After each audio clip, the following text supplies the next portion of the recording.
episode 182 of the Outdoor Biz Podcast with Darren and Kirby from The Tenting Life. Today's podcast is brought to you by Creative Live. Start learning for free today with their amazing selection of on-air classes. With over 1,500 curated classes in photography and video, money and life, craft and maker, art and design, and music and audio, there's something for everyone. I've watched many of their on-air broadcasts for free, or buy a class and own the content for life. Go to theoutdoorbizpodcast.com/creativelive and start building creative skills from the world's top experts today. I believe achieving success in the outdoor biz is dependent upon embracing the outdoor lifestyle and learning from outdoor leaders that came before you. If you agree, then listen up for tips, advice, and hacks about growing or starting your career in the outdoor biz. My name is Rick Sayes. Welcome to the Outdoor Biz Podcast. On this episode, Darren and I talk about his blog, The Tenting Life, how the blog came to life, his great books, and a whole lot more. Before we get into the interview, though, my book Trails to the Top goes on sale next week on Amazon. Go to Amazon.com and search Rick Sayes or Trails to the Top and grab your copy. The Kindle version will be on sale for a limited time at 99 cents and the paperback for $1.99. Great stories, outdoor biz, career advice, and more from the guests on this podcast. Hey, Darren, welcome to the show. Thanks for having me. Yeah, good to be catching up with you. We've actually connected through another podcaster, right? Is that how we met? That's correct. Yeah, we connected with Skip Huber from the Happy Camper Radio Show. That's right. Yeah, Skip and I are still trying to connect. At some point, we will.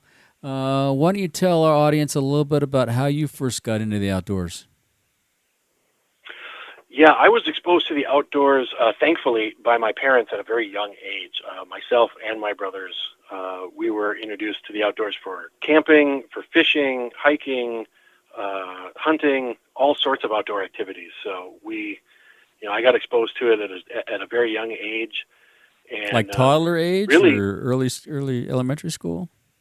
Oh, we're talking like elementary. I was got single-digit old when this stuff happened. So cool. It's been with me pretty much since I was born. Uh-huh. And tell us about your first tent. So you have a blog called The Tenting Life. I'll link to that in the show notes. I'm just curious about your first tent, since that's the name of your blog. Oh, gosh. I think the first tent that I remember us using, it was kind of a miniature, commercialized version of an army tent. It's kind of the A-frame with the flat sides toward the bottom of it. And it was blue in color, and nylon. It was fun to sleep in, but really did not do well for the rain protection. Was it nylon? Was it that uncoated nylon that we all camped back in the day? Yeah, I think that's exactly. Yep. Yeah. Gosh, I think my first tent was one of those army surplus things. I mean, literally an army tent, that big, thick canvas, and I think they had some kind of an oil treatment to it, but it was horrible in the rain. Remember back in the day, did you used to dig trenches around your tents? Never did that. Probably didn't even think of the idea when I was a kid, but that's a great idea. Yeah, that was how we kind of kept the rain from soaking our beds. It's pretty funny. So how about your first tent camping experience? What was that like? Little kid? Must have been a blast.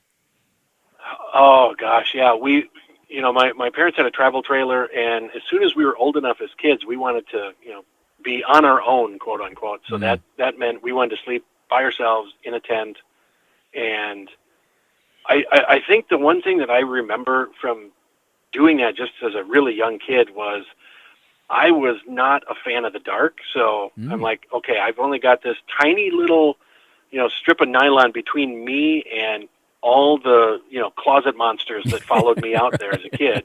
Right. And my parents, they're in this nice, steel cocoon. They're all fine. They could care less about us, right? Yeah. Kick you to the curb, yeah.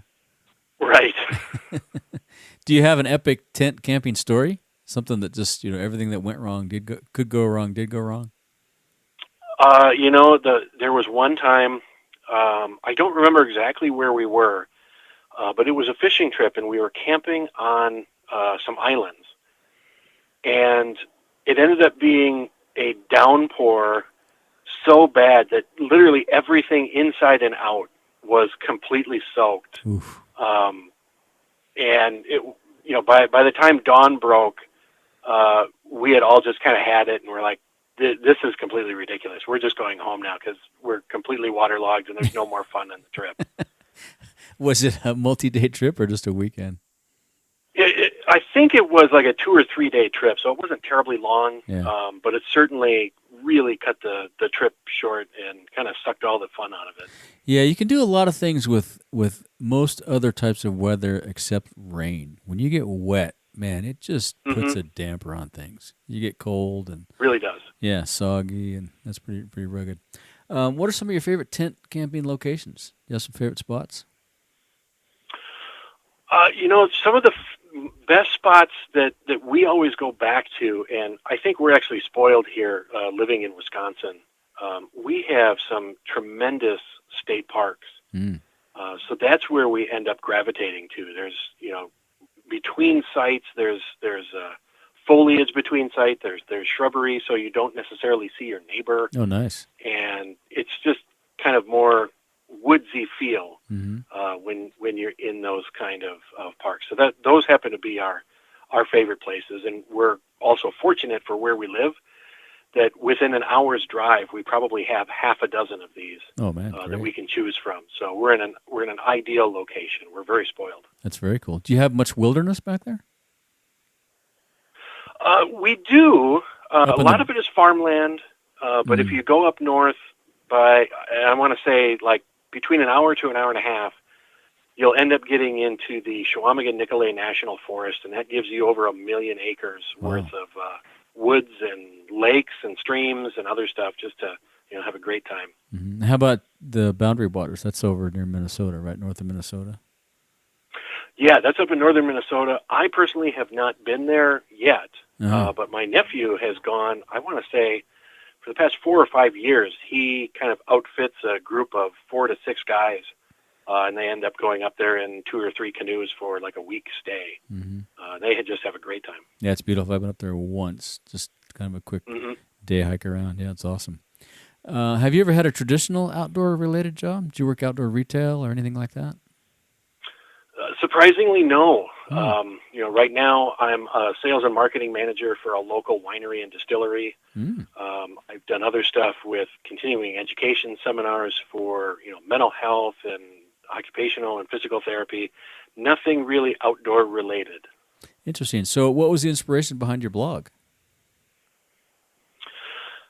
It's a space that I felt was being neglected, which is ironic because most often when people go out camping, the vast majority of them are going to be camping in tents. In a tent, yeah.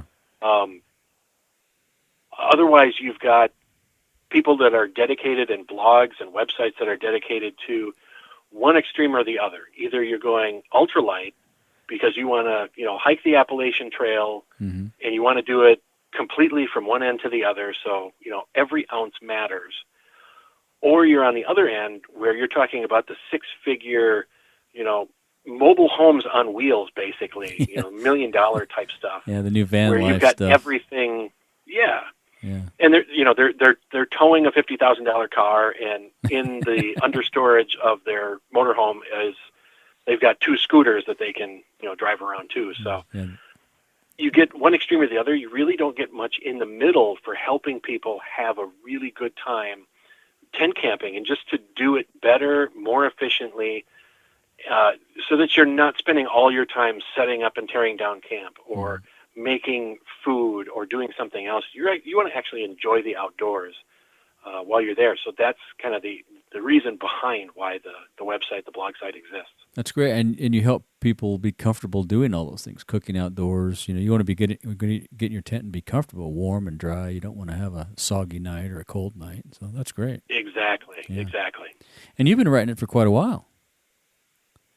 I've been writing it for a little over a year. I want to say getting close to a year and a half, just on the blog. But I've been writing in general for over a decade. Yeah, so tell us about your books. You've got, 2 or 3, 4 maybe? Let's see. In total, I've probably, if you add it all up, I'm probably up into the double digits now. Oh, wow, okay. 10 or 12. But I do have 4 that are specifically geared for the outdoors. I've got 3 of them that are recipe books. I love food, so cooking outdoors over a fire is, one of the best ways to have your meal. Yeah. So the 3 recipe books deal with the Dutch oven, tinfoil recipes, and then my personal favorite, the pie iron or the pudgy pie. And then I do have a fourth book that is a tent camping guidebook. And this is kind of to help people who are getting into tent camping, or even those who have been doing tent camping like me for, decades. Mm-hmm. There's some information in there for everybody. Mm. And it's set up in a way, as you do your tent camping career, as I call it, quote unquote, mm-hmm. There are certain decision points that you come to in your career, and whether you know it or not, and you have to make some of these decisions about what you're going to do, exactly how far are you going to go with your tent camping. Right. And maybe you're only going to do it 3 or 4 months out of the year. That's fine. There's absolutely nothing wrong with that. Yeah. And you ought to get the best experience you can for the time that you invest. And then there's other people who are choosing to go 12 months out of the year. They'll actually go when it's snowing, when there's a foot of snow on the ground. They want to have that experience as well as, blazing hot summers. And that's perfectly fine too. Mm-hmm. But you need to know what gear is suitable for each environment and time of the year that you're camping in. Yeah, and there really is an art form to it. I mean, it's almost, you got to have the right gear. You got to know how to set it up. I have a good buddy who was, won't name any names, obviously, but he was in a fishing club. And they just did, they'd go on events and they'd go fly fishing and stuff around it. They just did not know how to camp. I mean, it was just mm-hmm. stuff all over the place and kind of a mess. And, storm would come up and things would blow down. There really is a system and an art form to it to make sure that you're, everything stays set up and you're comfortable, warm and dry, and have a hot meal ready to go. That's true. Yeah, you don't think about it much, but there is, some method to the madness. Mm-hmm, and mm-hmm.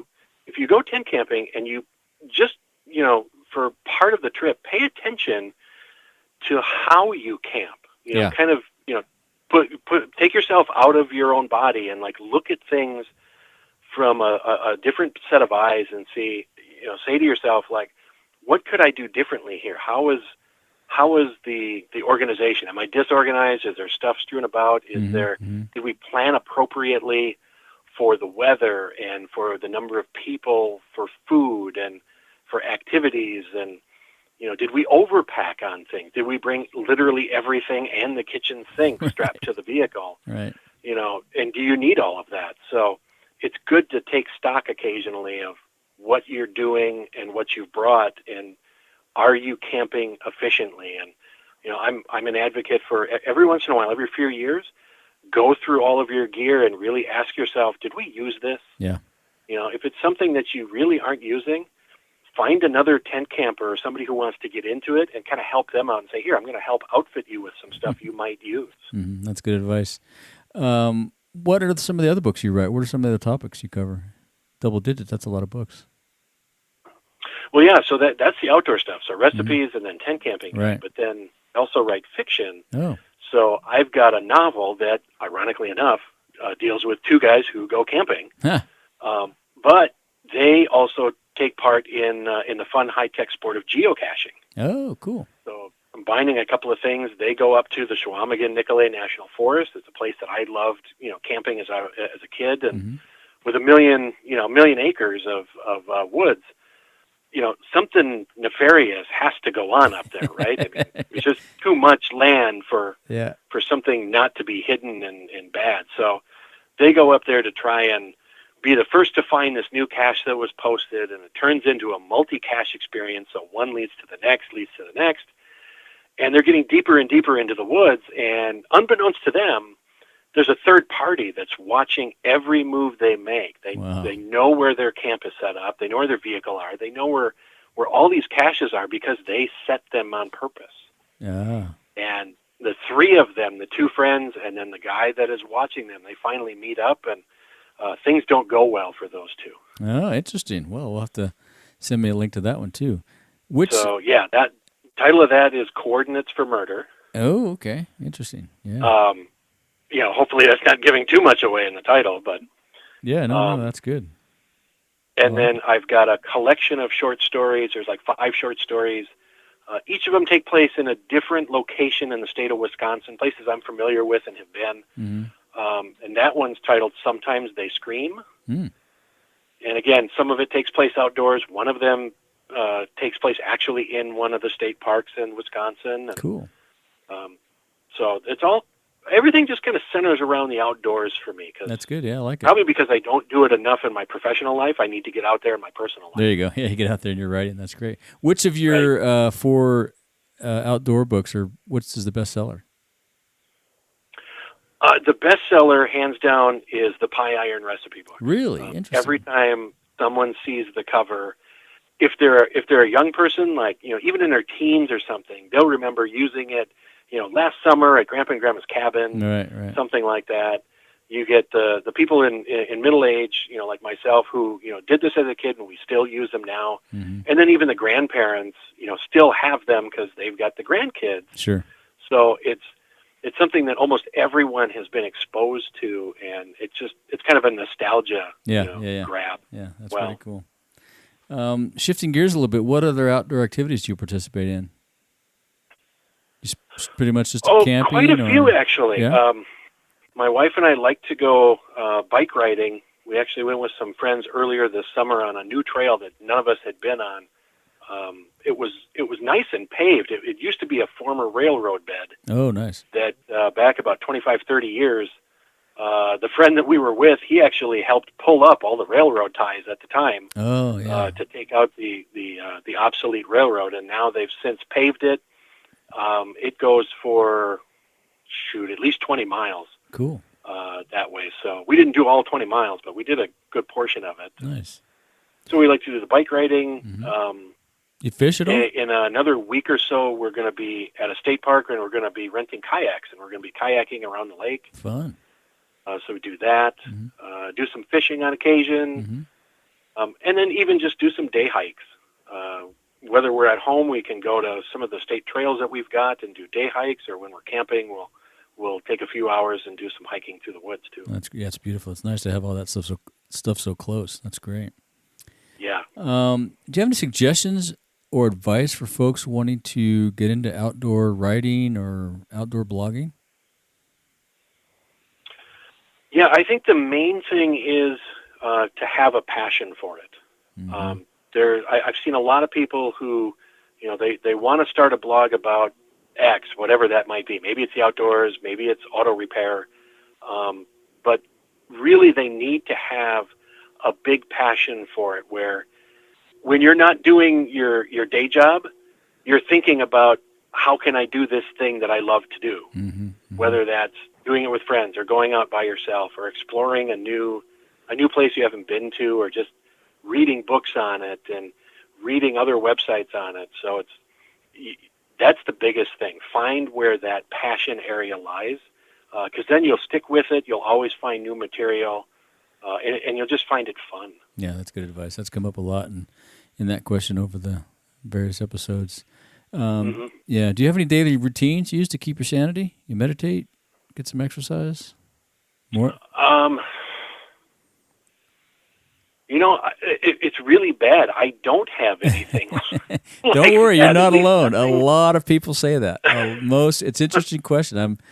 It's probably, I bet maybe 70-30 folks just kind of don't have a daily thing.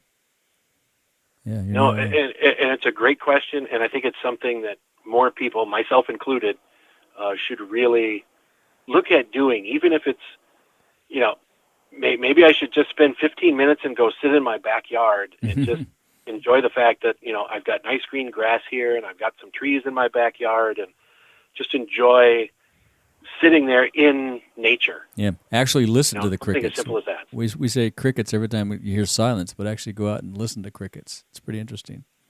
Yeah. And how about a favorite book you give as a gift? Is it one of yours, or do you have a favorite? What's your favorite book, other than yours, say?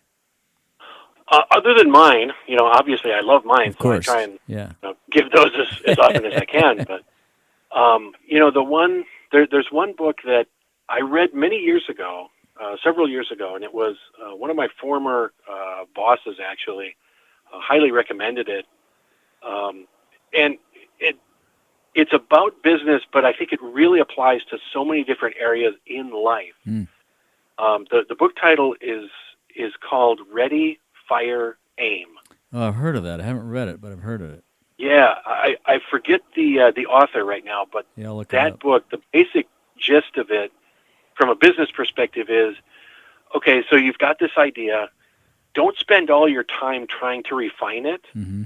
Just get it done and try it in as rudimentary a way as you can. And you'll learn so much from that, including the fact of whether you should continue to spend time on it, refining, and kind of, again, aiming better on that, whatever that happens to be. And I think the same is true in life. If you've got an area that you're like, this seems kind of interesting, maybe I should explore it. Yeah, you really should explore it and just kind of go into it, and you'll figure it out. And you'll figure out, oh, this isn't what I thought it was, so I'm not going to spend any more time on it. Or you discover that there's a whole lot more that you really enjoy, and you kind of kick yourself like, why didn't I do this earlier type thing. Right. And it'll happen pretty quick, I think. Yeah. It will. It will. Once you get into it, And how about your favorite piece of outdoor gear purchased under $100? Oh, I bought it years ago, and it's still going really, really well for me. It was a Coleman lantern. It was a two mantle Coleman lantern, dual fuel. Yep. And I got it with a carrying case, practically brand new. I picked it up at like a flea market for $20 for the whole works. Yep, nice. And I mean, that was a steal of a deal, and I still use it to this day. It's a great, great lantern. Yeah, I remember having one of those as a kid. Yeah, those are awesome. Can you still find the mantles? They got to be hard to find. No, they're easy to find. Okay. You find them all over the place. Oh, cool. Yeah, I guess I just haven't looked. As we wrap up, is there anything else you'd like to say or ask of our listeners? I think, just do something in the outdoors. There's something that everyone likes to do, and you can do it in the outdoors a lot of times. And I think that's important because the more you get outdoors, the more you get away from our high-tech life, the hustle and bustle, and all the demands that life throws at you, and kind of getting out, even just walking along the road. Everything just kind of fades away, and you're kind of left with your own thoughts and the stuff that's going on around in the trees, and you start noticing the birds flying and other animals, and it's just kind of a calming effect. So it's great advice. I'd like to encourage people to do that. Yeah, that's a good way to clear your head. Yeah. Well, I appreciate you being on the show. It's been great chatting with you. And same here. Yeah, look, maybe I'll catch up with you in Wisconsin one of these days. Absolutely, that'd be fun. All right, sounds good. Take it easy. Thank you. If you want more of the Outdoor Biz Podcast, you can subscribe on Apple Podcasts, Google Podcasts, Stitcher, Spotify, or wherever you get your podcasts. Be sure to go to the outdoorbizpodcast.com where you find all the episodes, show notes, and much, much more. Until next time, be sure to make time to get outside.